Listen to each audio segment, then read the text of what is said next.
So for today's video, I'm just gonna show you guys a little bit of my favorite artworks and why I kind of like them in the Smithsonian National Museum of Art. So let's get into it.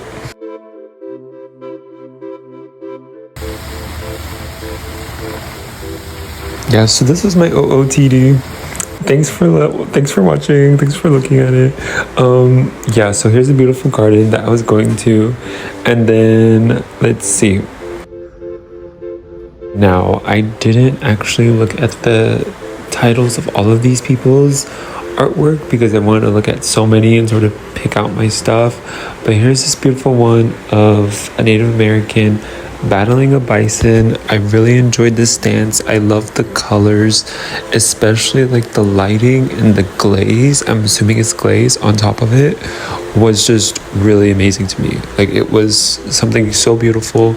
I love how he was the focal point, and also the even down to the horse and down to the arrow. It was also dynamic. It was also like moving, like you can totally feel the movement in it, and that's why I really liked it. Also really enjoyed the theme of like life and death and like cruelty. Like, you see the bright flowers, you see the glowing grass, and then you see like the bones of the bison and the bisons that are alive and some that are dead and some that are in between. It was just a very powerful piece that spoke to me. This place is like so beautiful. Like, look at the freaking, oh, this is gorgeous. I'm gonna try to look for the portraits, and I'm gonna try to see where they are. Now, this very earlier century art piece, I really enjoyed it. Everything about this. I love portrait paintings. It's something I really want to try to do a lot of. Like, I don't really care how many times I do it, I really do. This one was beautiful. His expression was wonderful. I love almost how stylized this artist does like faces. Like, I understand it's not exact hyper-realism, though it does feel that way, but you can totally see the expressions and the characterizations in this artwork. And also the details of the hair and even the clothes. I really love how this artist does clothes. Like, it looks so soft. Like, it looks like a fabric you can actually touch. And that's why it's just amazing to me. It's like my all-time thing.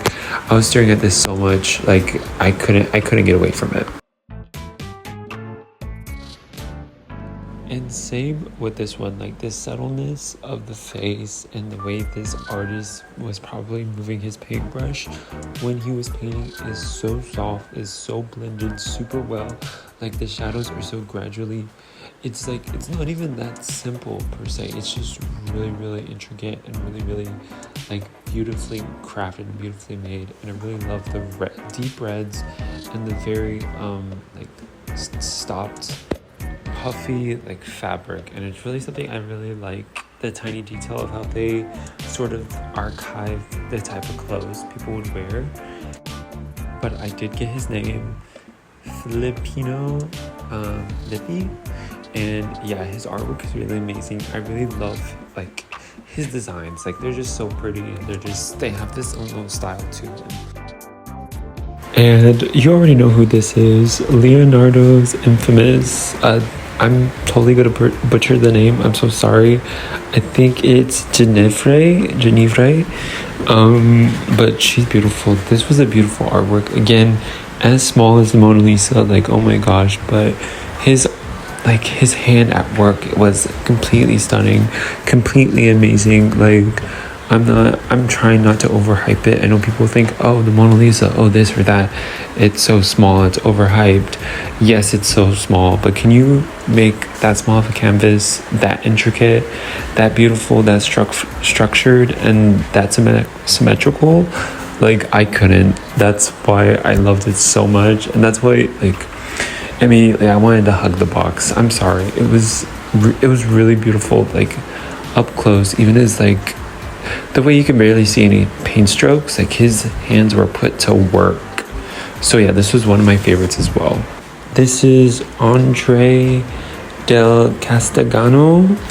Sorry if I butchered that again, but again, like his like fabrics that he was painting was amazing, and the fact he used like upwards of like 3 or 4 strokes to create that sense of depth and highlights on the fabrics was just beyond me. Like it was crazy, it was beautiful, it was something I really enjoyed with this person. Like this really inspired me to try out and like, you know, paint like an actual portrait. It doesn't have to be huge to be amazing, because these paintings were really pretty small and they had such a big impact on me when I was staring at it. So it was something totally incredible. These next two are oldies but goodies. The like perspective was amazing. The way it's so intricate is amazing. I still don't know how they did it. Even this one and this set of collection of like biblical people was truly beautiful. Like yes, these were a little bit older, they were like cracked almost, but the varnish stayed intact, thank goodness. That's why varnish your work, guys. But it was beautiful, and you know, I love the depictions of this woman, the mother, and Jesus Christ, and it was beautiful. And I really loved the cherubs. I'm assuming they were because in like this piece they were like floating heads, but in others they were just, you know, straight out babies. But the colors of this and also the symmetry again and like the scenery was also intricate and also put together very well. So these also go in my like, you know, top 10 for sure. This room had me gobsmacked. Maybe it was the fact that it was green or very put together, but I loved it. You can definitely tell these are glazed artworks. In my opinion, I think they are, which is like, you know, when you build up a layer of oils with like black and white and then use the oils with like more fat you know, solution or medium such as linseed oil, and then use that to color it in almost like a coloring page, and it creates this sense of huge depth. And that's what I think they did, but it just looks completely amazing. Like this was beautiful work. The fact that it was an identified artist is kind of half tragic to me, because this person was amazing. Sure, they probably learned from the great masters and stuff, but it seemed like they really put a lot of love and a lot of hard work into their paintings, which is something I truly admire and truly loved when I was like watching this in this museum today. Like I'm so thankful for looking at them. Also, this beautiful pottery work that I really loved and really want in my house. Like, please, can I have one? Like, it was absolutely amazing. The pottery colors were beautiful.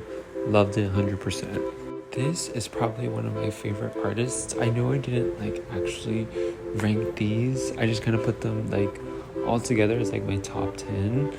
But this would be next to number 1. Like, it would probably be actually number 1, because Mattia Preti has like such a strong eye for visuals, a strong eye for like scenery, and almost his work is almost like romantic. Like it would show people getting stabbed, and it would like look literally beautiful and romantical and like so, you know, loving, and you know, it was just so popularized, and it just seemed so desirable, even the human beings that were in such pain. It was just amazing. I really enjoyed it. It really spoke to me. Like, I wish I could stand there longer. If I could, I'd go back in time and just sit there, but super beautiful. Second off, I did not get the names of these beautiful artists, but it was in the Spanish century. It should show up right there, but it was absolutely beautiful. Like, look at those highlights. It's literally just a couple strokes of artwork. It was super amazing, super great. I loved it so much. Like literally these faces are so beautiful. I would love to put this much expression and this much characteristics inside my portrait pictures, and it's something I really want to try to take from that. So again, 10 out of 10. Loved it so much. It was absolutely beautiful. And of course, you know, we got Rene Magritte. And listen, the surrealism and like the beauty behind him is so amazing. Like, I love how liminal he is. I love how his mind works. I love how he can take the most simplistic things and just make it like entirely a whole different context with just a couple of, artistic choices. Like this picture of like the canvas kind of spewing into this background of the window is so beautiful, is so smart, especially since, we're kind of backlit behind this dark room. And then we see the colors and saturation coming from outside the window.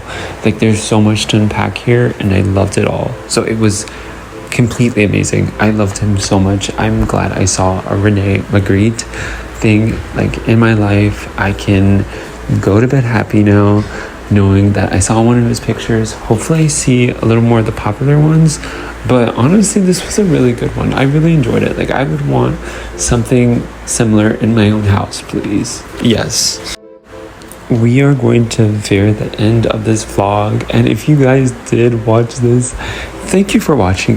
Thank you for clicking this video. You're amazing.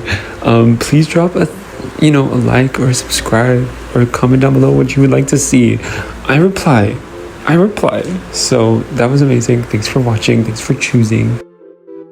But this is now the ideal stage of abstraction, and I really love abstraction. This was a beautiful outlook. Like I am a whole new person, knowing a little more about what modern artists and artists of the century were trying to deal with abstraction. Basically, like it was something amazing.